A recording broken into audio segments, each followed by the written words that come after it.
Welcome to the Thriving Mayor Show, the weekly broadcast featuring former and current mayors who are thriving, sharing their story, insight, wisdom, and viewpoint. Join us and comment on social media as we meet another of the superheroes we elect to lead the rejuvenation of our towns and cities and who serve us all.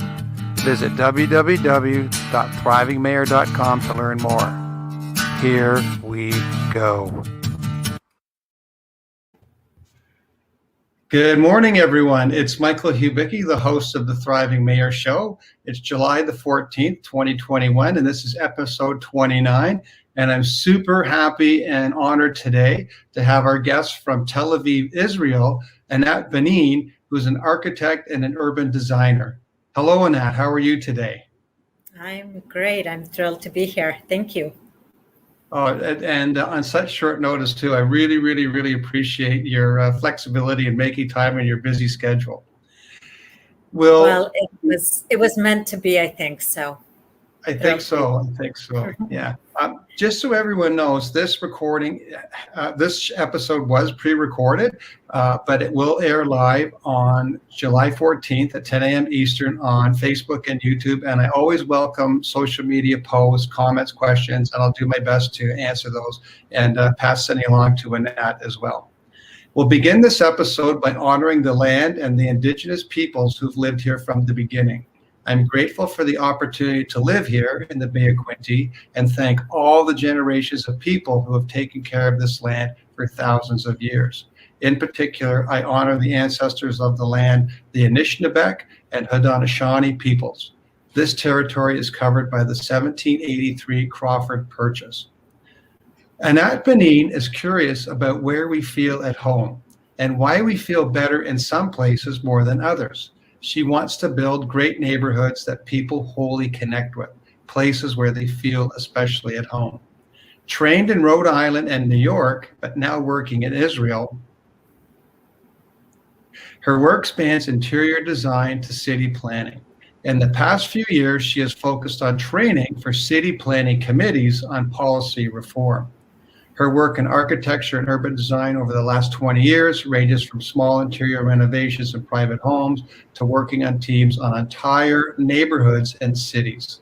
And she feels most at home at the ends of the scale, the micro and the macro, in our most private spaces and the spaces beyond buildings. She believes that they are fundamentally connected in redefining and reframing our understanding of home. She maintains that home has to extend beyond the four walls of our house and into our neighborhoods. And this is really excited to have Anat on the show today to talk about the like she says, the two ends of the spectrum, our homes, our blocks, our streets, our communities, and then how that evolves into our cities, and then how our cities interact with each other. So Anat, you had an interesting quote in your bio about what you like to do in your free time.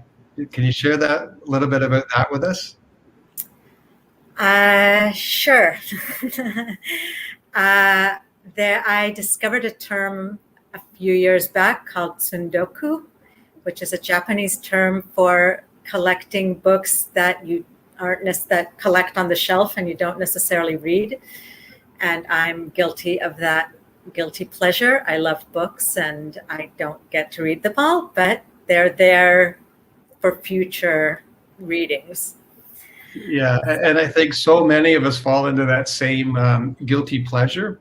And one way that I've gotten around that is by subscribing to audiobooks, and which usually I think my credit is about $14 Canadian a month, and I get a book, and I usually listen to it, whether driving around or walking the dog or something. And you don't get to actually hold the book and put it on your shelf, but you do get to get quite a bit of the great content. Yeah, definitely. You get the content, but what I love about the term is that it justifies the book's existence and amassing that library that, you can kind of peruse like we used to. So. Yeah, somebody in one of the masterminds I was in, we were talking about collecting books, and she had mentioned that for her, like she had a Kindle, and she would maybe listen or read the Kindle for nonfiction and like kind of stories and things like that. But when she got to something that was really near and dear to her heart, the touch of the book and the tactile, feeling of it, the smell of it, really brought all of the emotions, and it really helped her to absorb the message of the author. And it's just it's super powerful, isn't it? Definitely. And also just like the cover of the book, and also going to a bookstore and just seeing what's there, or going through a library. Like it's that experience of you go looking for one thing, but you then start crossing over the shelves and you don't know what you're going to find along the way. So it's a good Old way. school. If we keep buying books, we'll preserve bookstores, which I think have a valuable place in our Absolutely, cities. yeah. Old school Google. So, Yes. were as a child, were you always drawn to books and the stories, or was it as you started to go through your schooling and progressing through your different post secondary schooling? Is that when you really became more interested in books, or? No, I pretty much grew up with them and loved them as a kid.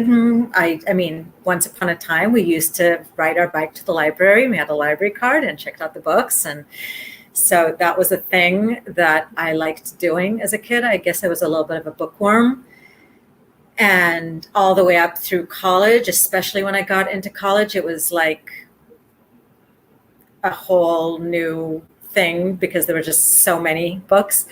And just like that term I mentioned, it wasn't that I made it through every single book. I have a bad habit of getting about halfway through and then getting so excited about it, putting it aside and going to the next thing. Yeah. But it's the resource of a library isn't like Google because you don't know what you're going to end up finding. Google Oh, cool. curates it for you, and the library doesn't. I mean, it does to an extent, but still, you have free reign to explore. Which, And the go ahead. Yeah, and the concept of home and feeling at home, and I guess because books are such a powerful item for you, you could feel at home wherever you have a book. And you talk about as a child riding your bike. And this is the kind of community and the kind of like experience outside the four walls of the house, or the many walls of your home, that make a community a home or a neighborhood. And yeah, I've never really thought about it like that, but that's really powerful. Yeah, I never thought of that part of it actually, but now that you're saying it, definitely. It's the activities outside of our house are an extension of our home. If we're just living inside our house and we have nowhere to go, you're not going to feel at home. You're going to just be locked up in your house. And the experiences of the last year definitely speak to that for many people. And definitely as a kid, having the opportunity to ride my bike and get to where I want to go without fear and feeling safe. And, there's so much distance you can cover. And as you grow up, you get farther and farther away, of course. But I think it's a very important part of growing up is slowly extending your boundaries of home and feeling safe in that environment. Yeah, and that's such an important part of our community design that I think sometimes we kind of overlook, don't we? Definitely. I think there is a lot of emphasis today on the interiors of home, which is important. That's another aspect that I'm very interested in. And so we see interiors of houses and a lot of emphasis on the house itself. But I've always been interested also in my studies of the relationships between things. Like it's not enough just having the building, what's happening around it, and how does it relate to what's happening around it. That's what is important to me in what I do. Can you share with us a little bit? Well, actually, before we get into that, which I'm super interested in, it's really intriguing area of study, and I don't think enough people explain it to us.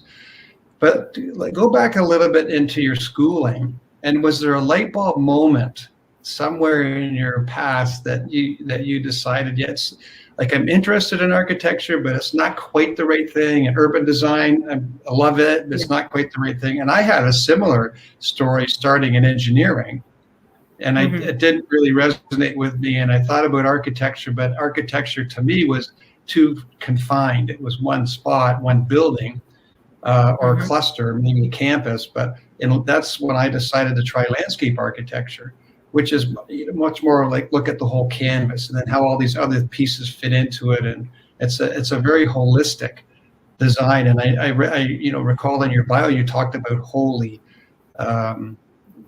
like whole pictures and whole atmospheres and environments. And that's like, to me, that was my journey. To share with us yours. Well, I can absolutely relate to that, because if I go back to my studies in architecture, I think the point where it all kind of started going in the direction of the urban fabric was I had a landscape architect as my professor in Cool. it was in my 5th year. And he was a professor, his name was Leonard Newcomb, and he's passed, unfortunately. But everyone was like, you have to study with him before you leave the school. And I took a studio class with him and a seminar class with him. So it was this great combination of the theory and looking at things from a holistic perspective, and also going through a studio with him.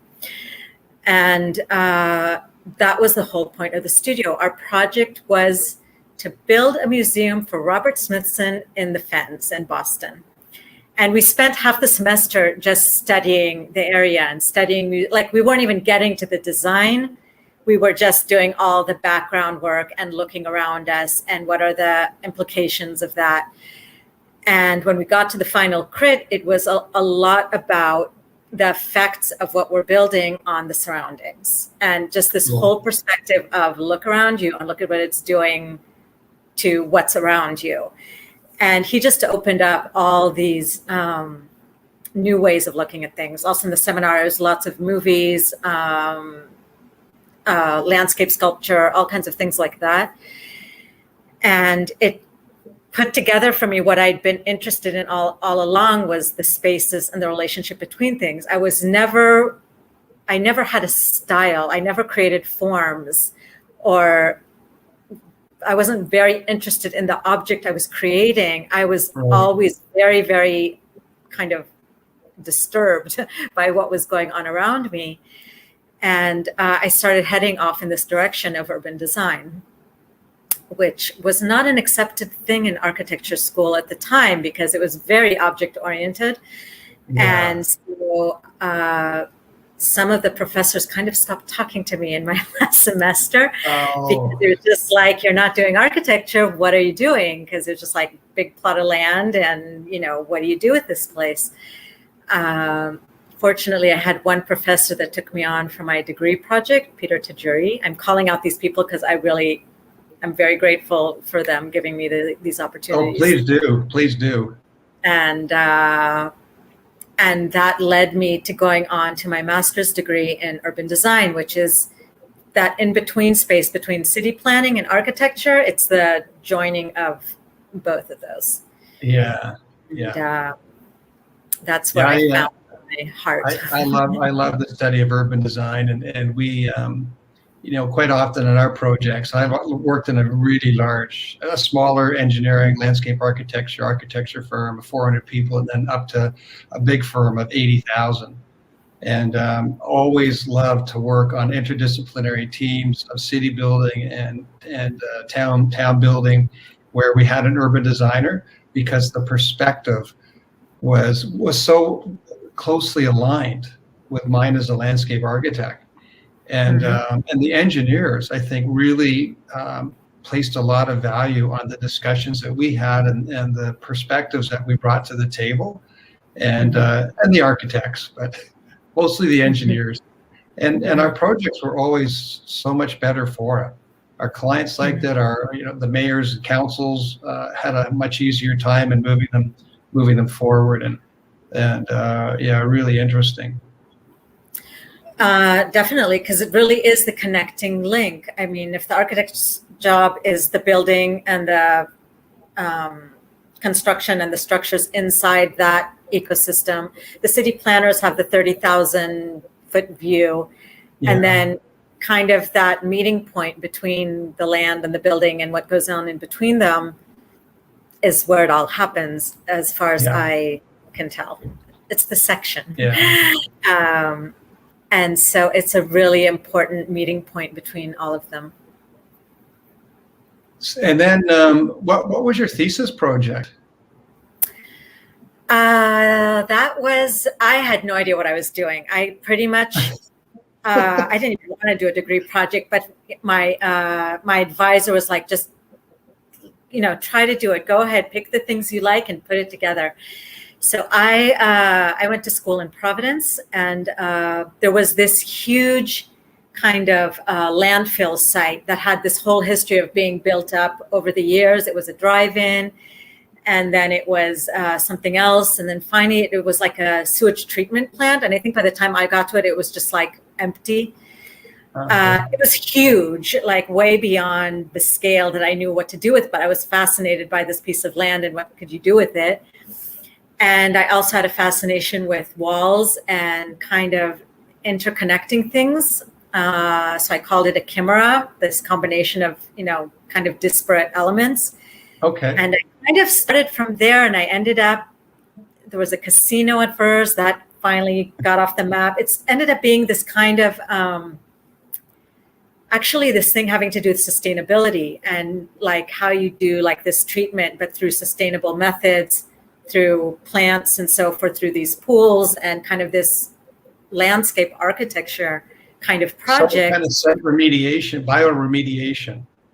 Yeah, something along those lines. Again, having no clue absolutely what I was doing, but having a lot of fun along the way. Yeah, that's amazing. And the critique at the end was, my teacher saw it as like, okay, you have a vision, you want to see things. You see things in a different light, which I carry with me. And then on the other end of it was like, where's the architecture? And it was like, that wasn't what I was meaning to do here ever. There were architectural elements, but in landscape form. And that was very, unaccepted at the time. This is in the 90s. Urban planning wasn't a thing. Or urban design wasn't so much a thing. And so it was actually kind of interesting. When I was studying urban design, everybody in my program had gone through a similar experience in their architecture school. It was all architects who had gone over into this.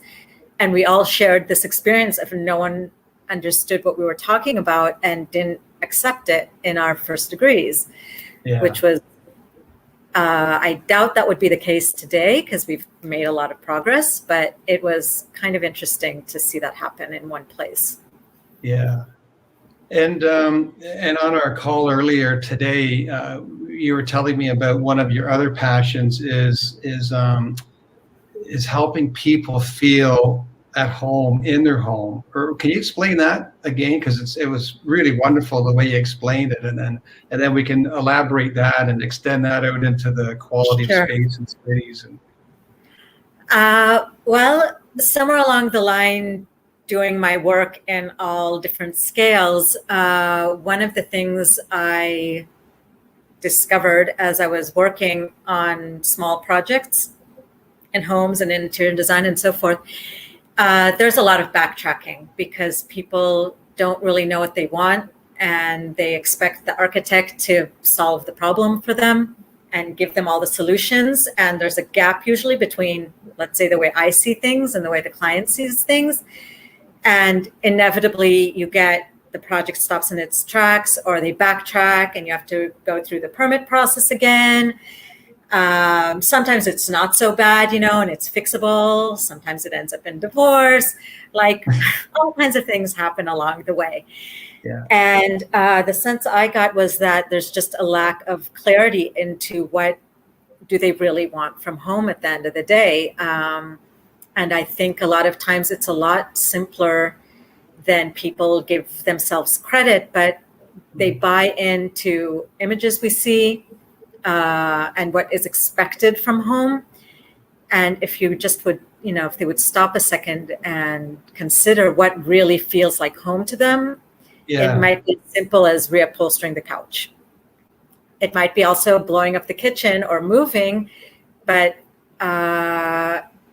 they need help getting that confidence that home is home. And how do you do that with them? It's a preliminary process of before they talk to the architect or decide what they want to do. I call it home foundations. And it's just going through certain steps of getting clarity on that, whether it's some kind of mindfulness things, some things that have to do with looking at the plan and looking at the house. What do you want from the house? What does the house want from you? Because your environment reflects back to you what you're feeling. So if you want your house to support you, what do you need to do in order to get that support? So it all sounds a little bit crazy, but I've tried this out and it actually works. No, it sounds awesome. Also from my own experience in all the different homes I've lived and so forth, in the end, we just have to really pay attention to where we live and have that relationship. I guess, it's wonderful when we can wake up in the morning and look around and be inspired and just feel joy for where we are. And it could be a small place or I think actually probably sometimes smaller spaces are probably easier to work with, and people can really craft them to sing to their heart. Yeah, because you have limitations. You don't have a lot of rooms to work with. But even if you have a big house, if you have your corner where you feel at home, even if it's a house that's kind of dressed to impress, you need to find that place where you can kind of let it all hang out and feel comfortable in your own skin at the end of the day. Did you say dressed to impress? Well, I think in a lot of cases, people. I haven't heard that before. I just made that up. People, they feel a need to impress. It's like it's a status thing. A lot of times for people, you get to a certain level, you want to impress with your home. You get guests. You have guests come over. Wow, what a beautiful home. And I kind of grew up in that. At one point or another, this is when I started wanting to become an architect. My parents rebuilt and redesigned a house, and it was like, wow, what a beautiful home. I never felt at home in this house. It was, there was kind of a disconnect as far as I was concerned. So this kind of search for home has been with me for a very long time. And I think a lot of people feel that, like, they do what they think looks good or what the trend is or what the lifestyle demands. And it might be that you just need something from your past or something that really, is that comfort and security that everybody wants at the end of the day. Especially in the last year. Yeah, it's so true. And quite often less is more, isn't it? Yeah. And in our kind of society now and economic culture, and we're kind of prompted, I guess, brainwashed to consume and to buy more and have more and make it look like we have all these bigger homes and things like that. But it's really interesting approach. And can you take that same approach to neighborhoods or to districts and towns? Yes, to a certain extent. Obviously, it scales and it's a little bit different process because there's a lot of stakeholders, there's a lot of people involved. But it begins with the idea that home extends beyond the four walls of your house. It can't be just where you live inside. It has to move outside. And I have a sentence that I say, there's no place like home and there's no home without place. And that goes to the larger environment we live in. And it's really kind of tuning in to that local experience and those places around us and what we need and what the culture of the place brings along with it. So that's what I'm speaking to in the larger extent. Right. And are there cities and towns in Israel that are embracing this approach? Well, our one shining example, I think, is Tel Aviv. A lot, I think, around the world, because of climate change and so forth, a lot of strides are being made, to think about placemaking and all these different aspects of city making. So it's taken center stage in a lot of ways. Yeah. Tel Aviv has the great advantage of having been planned beautifully. Patrick Geddes made the plan of the center of the city. I think it's a genius plan because it really is at a very human scale and connects between kind of public gathering places, and then you have places that you can walk and connect directly to the next public place. And it's very organic, the way the whole city flows in the center, which it's really a place where people want to hang out in the city. I mean, we have the weather for it, but COVID during lockdowns was a great example of it. It was like one big party. There were so many people out because there were places to be and places to meet. Even if it was social distancing, you could hang out and not feel like you're just in the middle of nowhere. In Canada here, one of the last issues of Municipal World magazine, on the cover of it, had a park in Hamilton. And on the cover it said, "Parks are the new medicine." Because during COVID, people were, they couldn't go out and they couldn't do the things they did and exercise in places they normally would do and travel. And then they were going to their local parks, walking on the trails and pathways and ravines and things like that. And it sounds like Tel Aviv has got a whole fabric of interwoven connectivity and destinations that all just sort of nicely knit together. Well, first of all, we have the beach. So that was a little bit off limits during this time in some weird way. But and we have kind of our big urban park and lots of little parklets, I guess, inside the neighborhoods. But definitely a lot of interconnection and making it very walkable. But in the sense of that the walking is interesting and not a slog. I love to walk. I'm a big walker. And so I pay attention to what's going on around me. And having that rhythm and having those points of interest along the way and places you can stop and just like you're not even thinking about it and you're walking and you get to where you want to go. As opposed to kind of endless monotony. And if we really want places to be walkable, the fabric and that pace, the rhythm has to be taken into account. And that comes down to buildings and how the buildings enclose our public spaces. It was like a cartoon on LinkedIn the other day, and it was a downtown streetscape, like a block. And the artist made the asphalt look like deep canyons. And it showed how little public space there actually is in our public space. That's not for the car.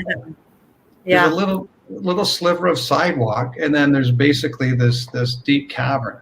And there's lots of cities here now in Canada that we're taking streets and we're turning them into pedestrian streets or integrating pathways and bicycle paths, but so that there's still cars, but the cars go at the same speed as the bicycles. Yeah, things like that. we have that happening. We have that happening here too. That they've pedestrianized areas of the city. All the bike paths are being put into place. Cars are not a great asset in the middle of Tel Aviv as it is. But people don't want to get rid of cars. We're never going to get rid of cars, and that's not what I'm saying in any way. But definitely, if the city is us, then the streets should belong to the people and the way people move and walk around. Yeah, absolutely. And so, and definitely in a lot of places around the world today, that's the emphasis, is how do we kind of combine those two worlds in a way that's more conducive to people. And it goes back a little bit to what I was saying about home, and home reflects back to you how you feel about yourself. And if you feel comfortable and feel at home, it's going to be the same thing in a city fabric. If it's not reflecting back to you people and life and activities, and it's reflecting back to you the city is for cars, it's not going to be a very fun place to live. No. It really, one term that comes to my mind, and we talked about this when we were designing public spaces, is animation. And then trying to create public open space so that people can come and gather, create events, and animate these spaces. And for us, there's 4 distinct seasons. So we also had to be thinking about it in the wintertime. And is that skating or outdoor curling or just storm watching? I designed a pier out in Lake Ontario where people could go out and be right above a storm, and the waves crashing underneath, and it's so interesting, and to feel that sense of awe and mystery and connection to these places is so important. Yeah. Definitely. I completely agree with your point. Animating a place and telling a story about the place, because we live through stories and people connect to stories. And if you can, forget about us, if a child can, tell a story about their place and be proud of where they live and actually identify things about that place, they're going to feel a sense of belonging. They're going to take care of the place they belong to because it's part of their identity. And if they have a disconnect, they are at home, they get in a car, they go someplace else, they get in a car, there's like a black hole of space in between those two things. Because, it zips by and they're not necessarily paying attention. So I just... we need to create the connection. So interesting. Now, tell us a little bit. We're just almost at our half an hour. Do you have a couple more minutes? Sure. I wanted a little bit of a background on the policy work that you were doing with. Was it all the municipalities in Israel, or a few of them, or? I pretty much got to almost all of them, I think. The big ones, definitely, but a lot of the smaller and the mid-sized ones. In 2014, I think it was, a big policy or countrywide policy reform was put into place in Israel that went into law, and they decided that to bring it forth in a more efficient way.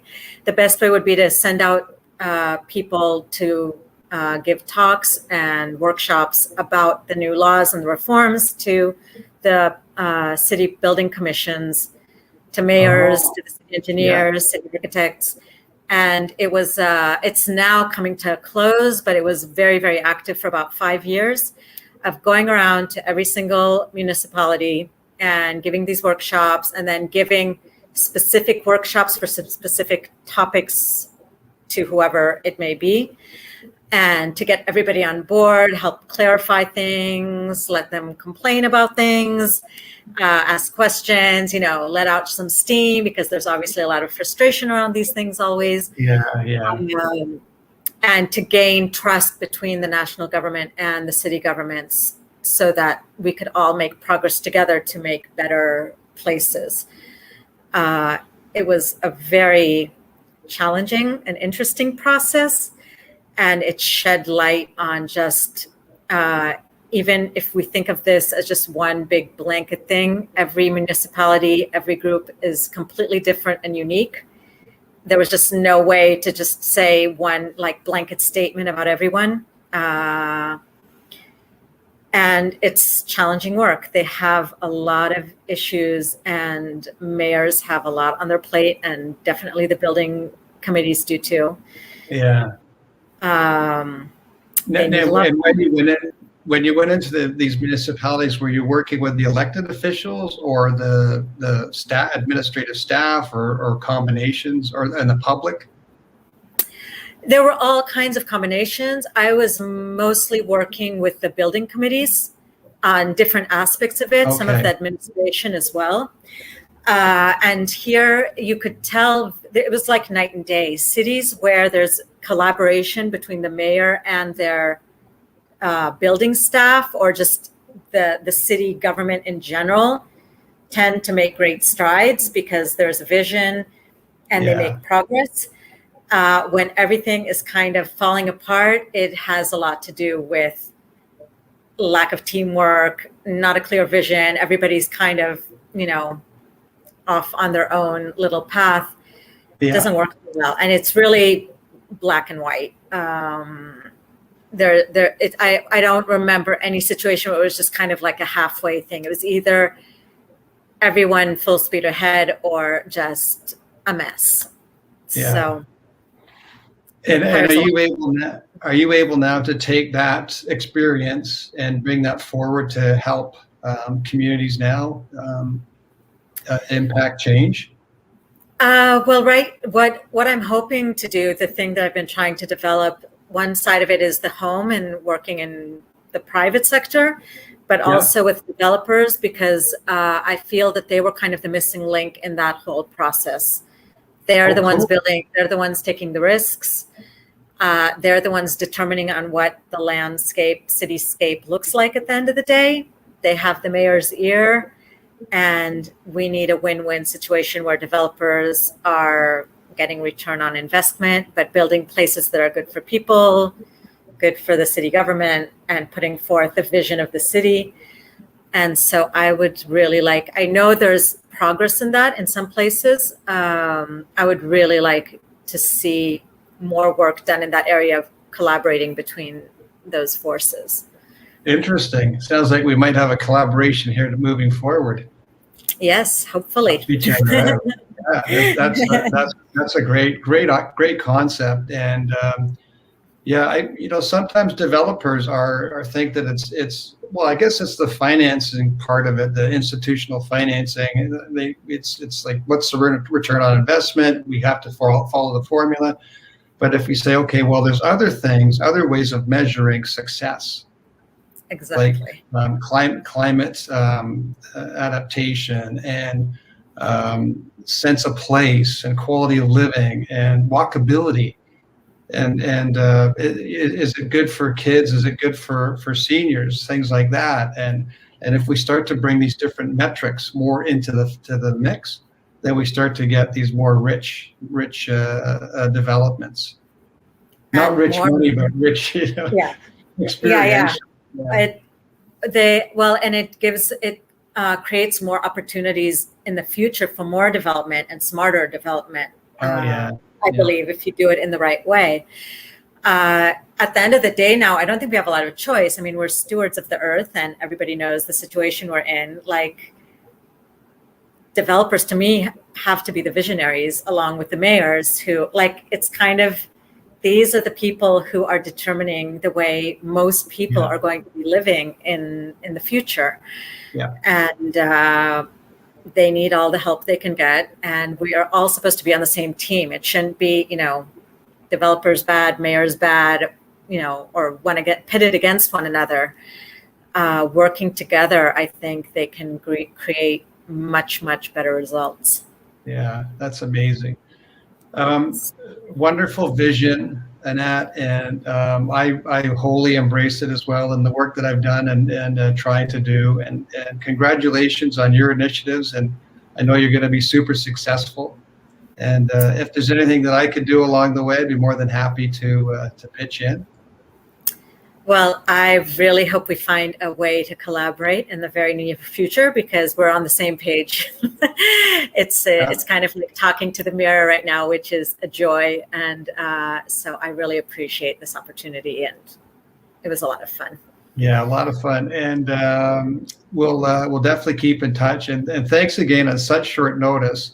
Anat and I just decided to do the interview about 3 hours ago, so it come off really well. And from a hot spot here, there's not even any internet. So Thank you again, Anat. Have a wonderful evening. I think you got one more call at midnight tonight. Yeah, it's kind of a 24/7 thing. Once you go international, it's like, when you have the opportunity, you take it.